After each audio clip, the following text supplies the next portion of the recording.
여러분들 아십니까? 인사할 말이 없어요. 편안하셨습니까? 참 엊그저께 엄동설안이 염천 더위로 우리를 힘들게 하더니 그래도 이제 한 보름 있으면 추석 명절 한가위네요. 그래서 그런지 제가 한 일주일 사이에 일본 후쿠오카의 정토 진종 정행사, 우리 개원법회 할 때 여기 와서 아학 했던 사찰입니다.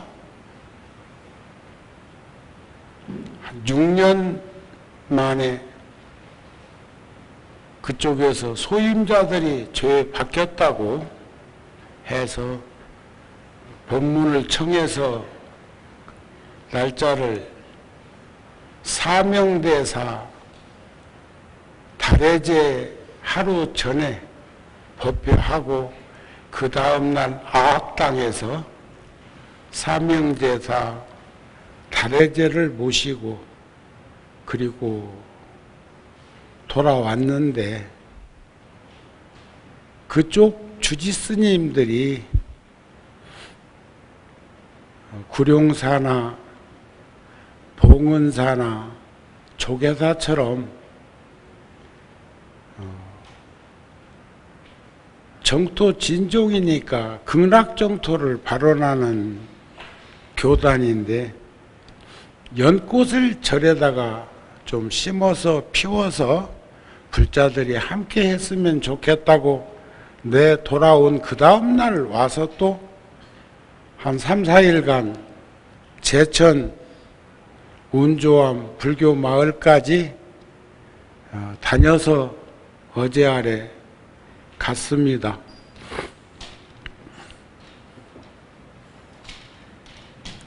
그런데 거기서 법문을 하고 나서 전 주지스님이, 그러니까 한국어로 말하면 회장 스님이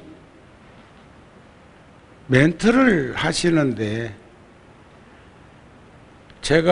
우리가 한 37년 정도 잡지를 만들고 있습니다. 360호 30년 딱 될 때까지는 문서화해서 책자로 냈는데 361호부터 전자책으로 잡지를 만들고 또 23년 전에 인터넷 방송 붓다 TV를 열애사에 설치했는데 그 중간에 몇 명이나 접속되는가를 좀 알고 싶어서 프로그램을 짜서 넣어놓으라고 했지요. 하루에 10번, 100번을 같은 컴퓨터로 돌아도 한 번만 접속되는 걸로, 찍히는 걸로. 그런데 어제 약 8만 명 넘게 돌았을 때다.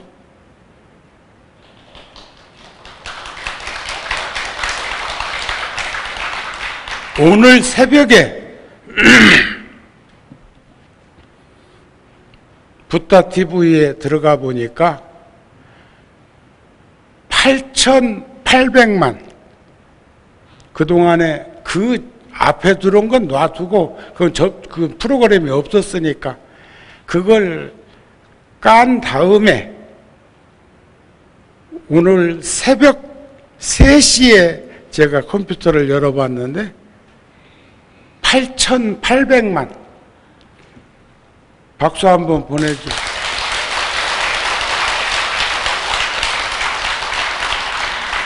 내가 불교 텔레비전 전무 사장할 때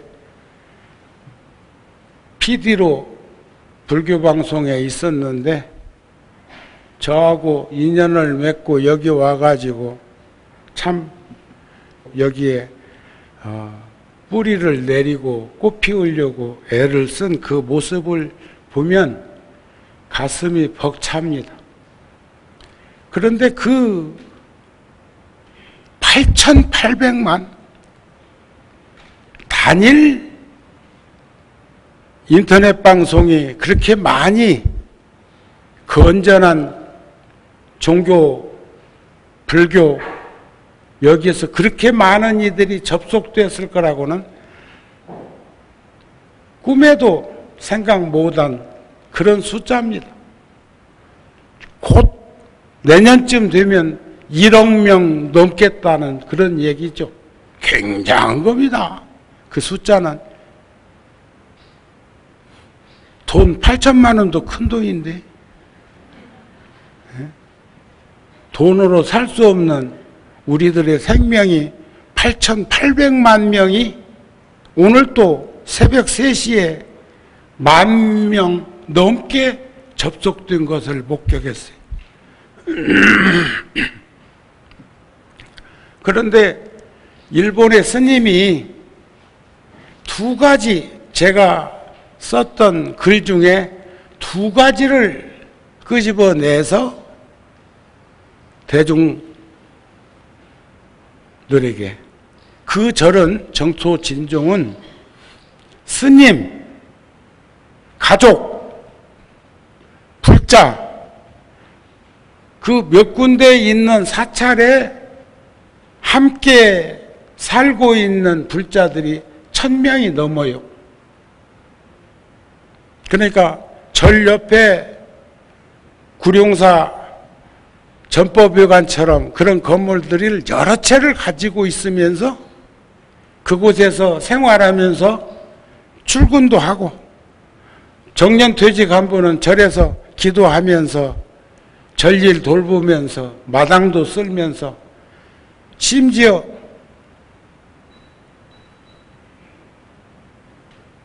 백부온천에 호텔 길이가 1km도 넘는 호텔이 거기 하나 있는데 거기 회장은 절에 와서 화장실 청소하는 걸 담당하고 있는 것도 목격을 했었어요.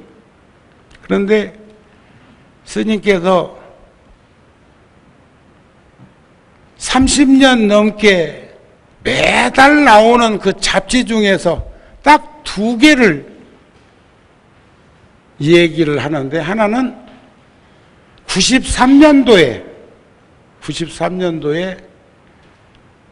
백고자 화엄경 살림법회를 체조 경기장에서 회양 전야를 91년, 92년, 93년 3년 했는데 3년차 될 때는 월화 노스님을 지금 생존해 계시면 110살이십니다. 꼭 모시고 싶었는데 단호하게 거절하시더라고요. 그러면서 언제까지 그늘 밑에 있으려고 그러나 이젠 정우가 중심이 되어서 살아도 될 것 같더라. 그러고 안 오셨어요. 그래서 12월 12일 날 전야법회를 하고 그 다음 날 통도사 내려가서 노스님 곁에서 한 10여일 가까이 있다가 내일이 동지라면 그날 막 비행기, 그때는 저 수서에서 고속전철이 없고 저 서울역에서도 없고 그럴 때니까 새마을호가 제일 좋았을 때니까 올라왔는데 새벽 5시쯤 새벽 예불 마치고 돌아서 2, 3분도 안 됐는데 제 방으로 전화를 하셨어요. 월화 노스님이 정우가 예, 잘 올라갔나? 예, 들어가라고 하고 빠르닥 전화가 끊겼어. 그런데 저는 어떤 어른 스님, 어떤 스승의 가르침보다도 제 평생에 동지 때만 되면, 다른 때도 생각하지만 동지 때만 되면 첫 시간이자 마지막 시간이 만나는 교차점의 동지, 하루에 자시가 첫 시간이자 마지막 시간이듯이 밤 11시부터 1시까지 노스님의 그 울림, 가르침, 다독거림, 이런 마음을 전달받습니다. 그런데 정행사 주지스님께서 그 말씀을 하셔요.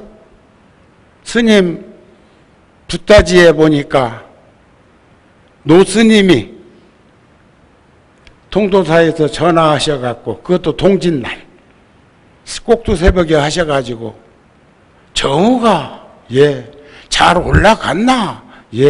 들어가라고 찰까닥. 그는 그것을 그렇게 가슴에 새기고 있는 게 자기 가슴을 울렸다고 하는 말씀을 하셔요. 사실은 말이 많이 필요 없는 거지, 그죠? 에? 스승이 제자에게, 어른이 자식들에게 전하는 아랫사람이 윗사람한테만 하는 건가? 윗사람도 아랫사람한테 전화할 줄 아는 여백이 있어야 된다고 생각합니다. 아주 저도 그 말을 들으면서 감격했어요. 두 번째는 1960년대에 이채라고 하는 시인이, 이걸 제가 잡지에다가 수록을 해놨었는데, 이걸 번역해가지고 가지고 계시면서 그걸 대중들한테 읽어주시더라고요. 여러분들한테도 한번 상기시켜 읽어드리겠습니다. 제가 73년도에 군에 갔는데 첫 중대장이 박진승 대위라고 우리 보명사가 있는 연수구에, 인천 연수구에 살고 계신데, 그분을 50년 만에 내가 찾았다는 말씀 했지요. 천신만고해서 찾았어. 근데 그분은 반가우면서도 굉장히 섭섭한 마음을 가지고 있는 것이 아닐까 싶은 건 안 만나주는 거예요. 안 만나줘. 일이 있다고. 근데 그건 아무리 생각해봐도, 그래, 오늘 내가 추석 지나고 날씨가 선선해지면 내가 아무개도 데리고 그때 중대장일 때 같이 부대에 있었던 그 전우를 오라고 해서 같이 가겠다고 했는데, 오늘은 알았습니다, 이렇게 답변이 왔어. 응? 그런데 그분 때문에, 그분이 불종자인 정우를 중대에서 불교 활동을 하게 해가지고 불교 중대를 만들게 하고, 그리고 연대에서 연대에다가 호국 황룡사를 지켜야 하고, 사단에서 픽업에다가 호국 1월사라고 하는 절을 짓고 사병이 활동할 수 있도록 여백의 공간을 만들어주는 첫 단추가 그분이었어요. 그 중대장. 그러니까 50년 동안 왜 생각이야 했겠지. 그런데 어디 가서 찾아. 현역도 아니고. 그런데 어찌어쩌니 찾아졌어요. 다른 장교가 자기들끼리 주고받는 코너가 있는지 그래가지고 이제 전화를 알게 되었고 통화를 하게 되었고 그러는데, 그것을 제가 삼매에 들었다고 해야 되나? 선정삼매가 아니고 불사삼매. 뭔가 일을 하면 매진하는. 저요? 한 일주일간 제대로 못 걸었는데 어저께 18,500보 걸었어요. 14km.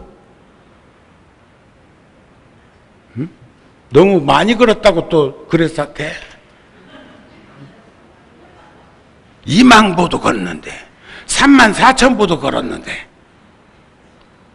그런데 아무리 생각해도 선정산매는 아니고 뭔가 매진해서 살다가 다 놓친 것 아닐까 싶은 생각을 가지고 있는데,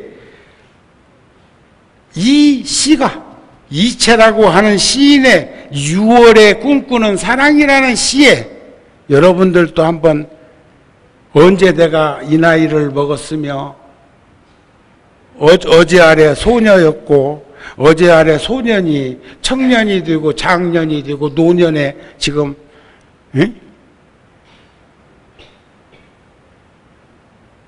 사는 일이 바빠 봄이 간 후에야 봄이 온 줄 알았네. 청춘도 이와 같아 꽃만 꽃이 아니고 나도 또한 꽃이었음을 젊음이 지난 후에야 젊음인 줄 알았네. 인생이 길다 한들 천년 만년 살 것이며 인생이 짧다 한들 가는 세월 어찌 막으리. 봄은 늦고 여름은 이른 6월 같은 사람들아, 6월달 같은 사람들아, 피고 지는 이치가 어디 꽃뿐이랴 할까? 어떠세요? 나를 좀 돌아볼 수 있었습니까? 그런데 그 스님이 84살 된 그 스님이 이 시를 그 많은 책 속에서 그걸 발췌해가지고 가지고 있다가 대중들한테 6년 만에 만난 스님 법문 끝에 이것을 들려주는 거예요. 정우가 잘 올라갔나?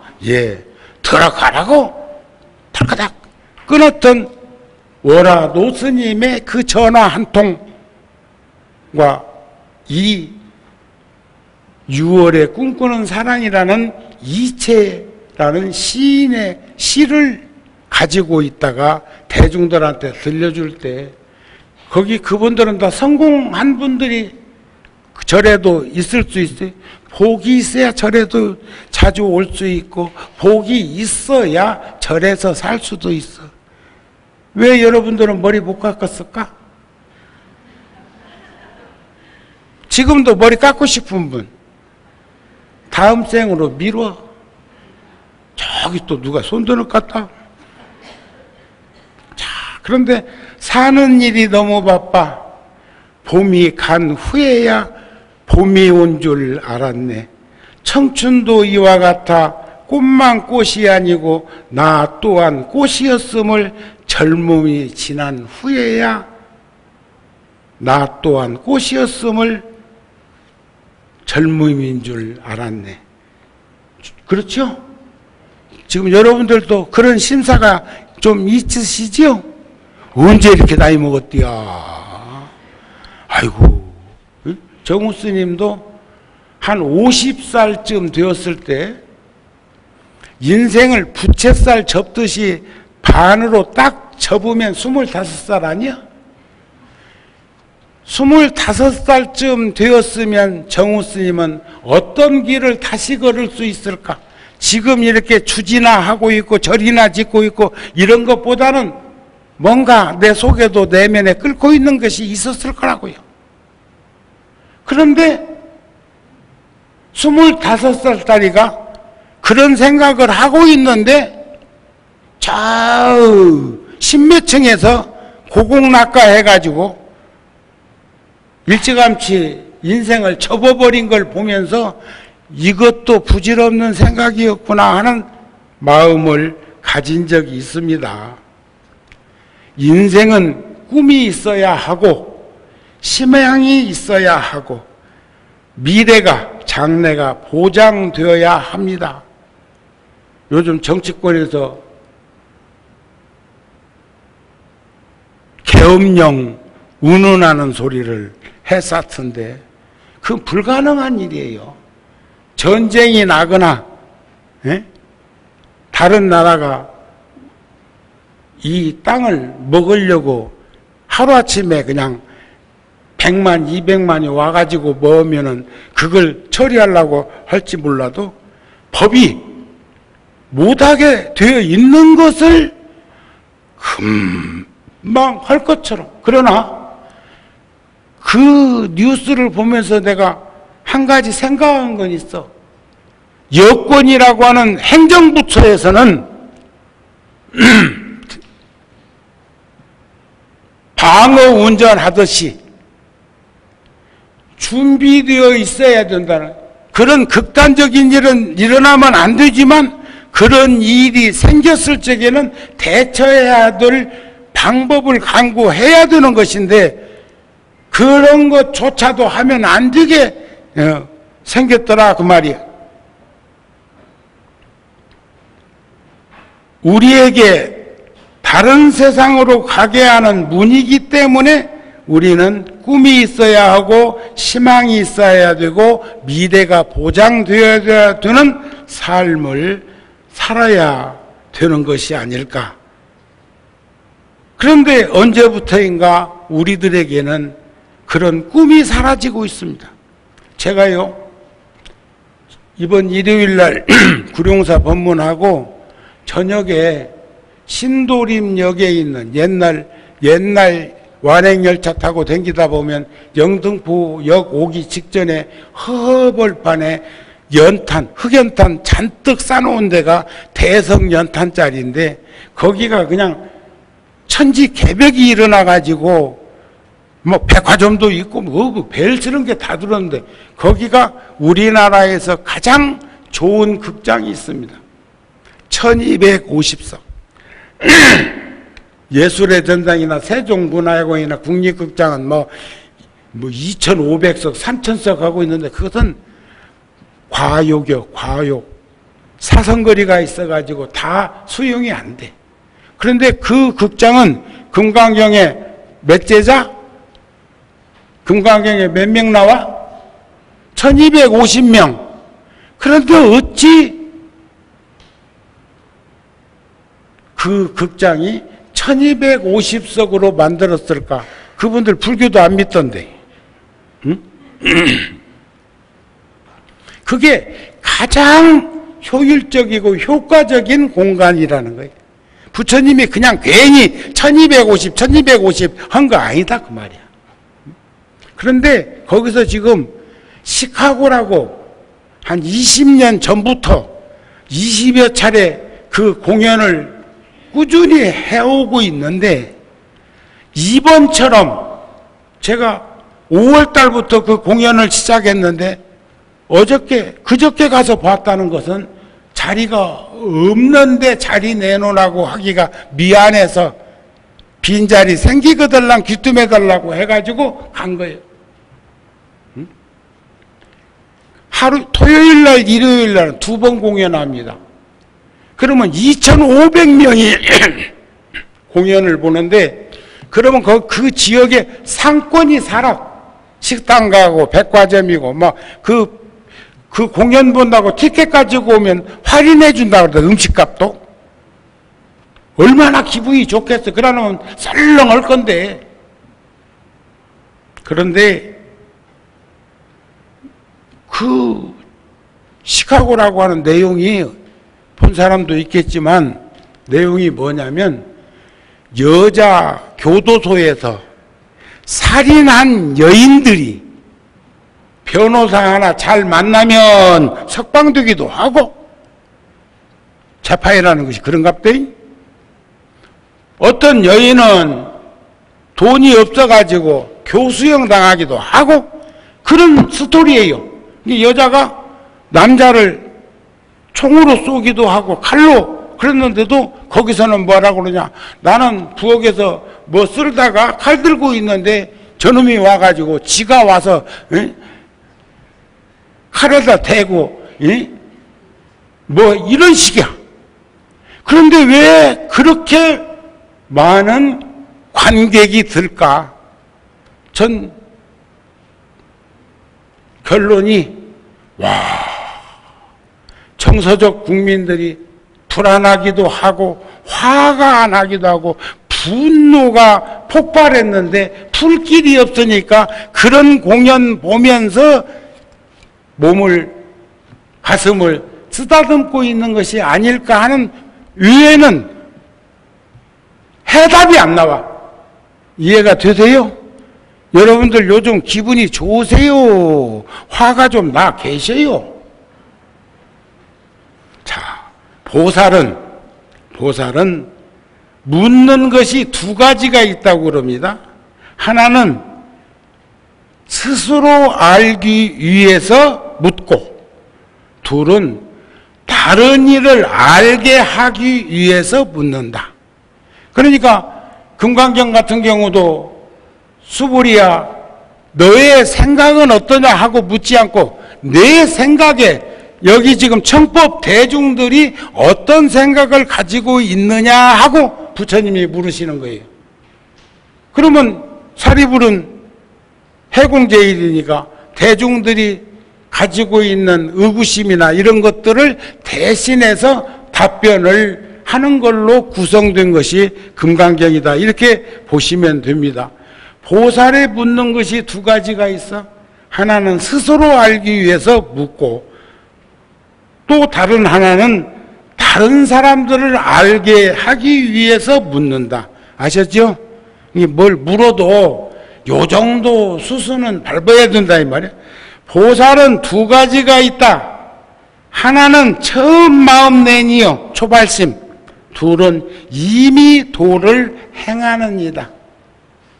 초발심시 변성지 정각이라고 처음 마음 낸 그 마음이 흔들림이 없으면, 그래서 소품반야경 같은 경우에도 보면 마음 없는 마음을 마음이라고 하는 마음이여 하고 부처님이 묻습니다. 그 마음이 어떤 마음이냐고 물어. 근데 아무도 대답을 못하는 거지, 않는 건지 가만 묵연하고 있으니까 한결같은 마음, 바른 마음, 올바른 마음, 이런 마음이 마음 없는 마음이라고 하셨다. 그런 말씀입니다. 그래서 우리는 도를 행하는 이는, 초발심자는 항상 규결점이 무상하다는 생각을 관찰해야 한다. 오늘 제가 관조 스님의 사진집을 보다가 참 좋은 문구를 하나 발견했는데, 저는 이번에 일본 가가지고 팔정도에 대해서 이 얘기를 하면서, 눈으로 보는 것만 보는 것이 아니요, 귀로 듣는 것도 보는 것이요, 인식기관과 인식대상과 인식작용으로 이루어지는 것은 다 본다, 이렇게 표현했는데, 오늘 관조 스님 책에는 눈으로 듣는다 이러셨어. 와, 에? 사진집이니까 그 사진집을 눈으로 보면서 한 장씩 한 장씩 넘기는데, 그건 보는 게 아니고 듣는 거다. 간직하는 것이다. 이런 말씀이 아닐까 싶은 마음이 들었어요. 그래서 불교에서는 문사수, 들음으로 지혜를 이루는 수행, 생각으로 지혜를 이루는 수행, 닦음으로, 수행으로 지혜를 이루는 문사수 공부법, 수행법을 우리는 잊지 말아야 된다. 공자님도 그런 말씀을 하셨어요. 배우고 나서 생각하지 않으면 얻음이 없고, 생각만 하고 배우지 않으면 위태로워진다. 그런 말씀도 있어. 모든 것은 듣고 생각하고 수행하는 단계를 거쳐야 보리심, 안욕따라 삼약 삼보리, 보리심이 증장되어서 꽃피어진다고 할 수가 있지 않을까 싶은 마음을 전합니다. 시대 주던 시계도 안 주고,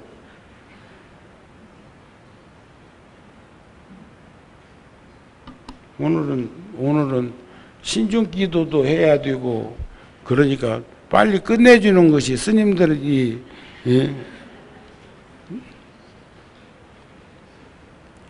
스님들한테도 열심히 살고 계신 스님들한테도 박수 한번 보내주세요.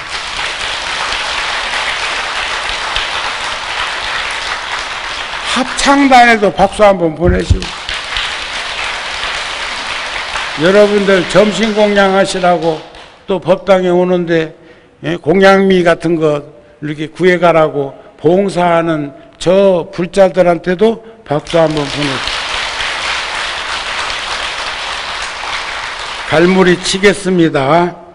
중아함경에 보면 서로 싸우지 말라. 그러니까 시카고 만석인 연유가 지금 싸우고 싶은 그 마음을 억제하느라고 공연장에 와 있는 것이 아닌가 싶어서 드리는 말씀이야. 만일 말로써 옳고 그름을 가리려 하면 까마귀 검다 말고 해오라기 시다 말라. 검은들 모자라며 시다고 나무 쏘냐. 할 일 없는 중생들이 옳다 그렇다 하더라. 한평생 싸워도 끝이 없을 것이다.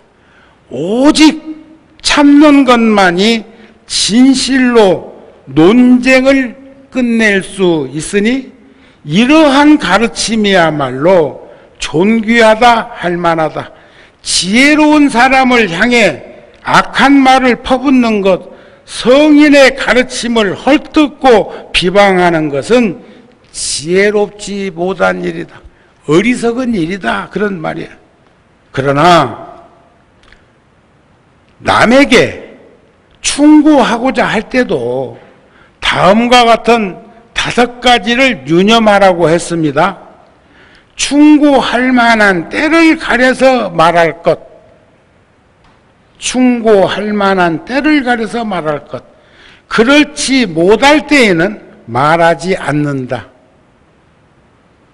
누구 집에서도 자식들이나 남편이나 아내나 서로가 장단점 없는 사람이 어디 있어? 그런데 그것을 단둘이 있을 때 살짝이 이야기해도 되는데 지금 방금 나처럼 왜 주던 시계도 안 주냐 이렇게 응? 얼마나 미안하겠어?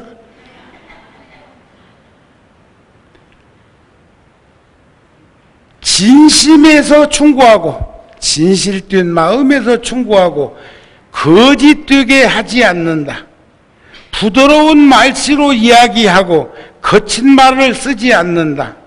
의미 있는 일에 대해서만 이야기하고 무의미한 일에는 말하지 않는다. 인자한 마음으로 이야기하고 썩난 마음으로는 말하지 않는다. 이랬어요. 그래서 특락한 스님도 화라는 책에서 발췌한 건데, 화가 났을 때, 지금 나도 지금 화가 많이 나 있거든요. 그러니까 시카고 보러 갔다 왔지. 내가 누군가에게 몹시 화가 났을 때는 화가 나지 않은 척 해서는 안 된다. 잘 새기세요. 고통스럽지 않은 척 해서도 안 된다. 그 사람에게, 그 사람이 나에게 진정으로 소중한 사람이라면 더더욱 그러하다. 내가 지금 화가 났으며 그래서 몹시 고통스러워하고 있다는 사실을 그에게 알려주어야 한다. 그러나 말은 아주 차분하고 침착하게 해야 된다. 우리 어렸을 적에 그 동네에서 말 어지간히 안 듣는 우리 또래 자식을 키우는 안악이 있었는데, 나중에 자식들한테 남편까지 속삭이는 사람이고 술주정뱅이고 하니까 자식들한테 막 해 붙이다 보니까 나중에는 어머니가 자지러져 갖고 꼬꾸라지도만 그 화를 못 참고. 그러면 안 된다, 그런 말 아니겠어요? 그러니까 내가 지금 화났다는 것을 이 얘기를 해도 말은 아주 차분하고 침착하게 해야 한다. 그래서 경봉 노스님, 통도사 경봉 노스님은 화가 날 때 화를 내라 그랬어요. 요즘 화가 났는데 웃는 사람이 있어. 화를 안 내는 사람이 최고요. 그분 도인이요, 인자하니요. 그러나 화가 났을 때 웃는 놈보다는 화가 났을 때 화 내는 사람이 인간적이요. 아까 지금 특락한 스님은 화난 것을 상대에게 이야기해 주라고 그랬죠. 그런데 경복노 스님은 화가 났을 때 화를 내야 한다. 다만 수심이 깊은 바닷물처럼 큰 바람이 불어서 파도를 일으켜도 수심은 잠잠해서 미역도 자라고 김도 자라고 파래도 자라고 다시마도 자라는 이치처럼, 그건 물살 센 데서는 절대 미역이나 김이나 파래나 이 다시마 수확 못합니다. 그러니까 화가 났을 때 화를 내도 바닷물처럼 화를 내라. 아무리 의욕적으로 크게 내는 듯 싶어도 마음까지 뒤집혀서 화낼 일은 아니다. 그런 말씀을 오늘 전하면서 마치려고 합니다. 성불하세요.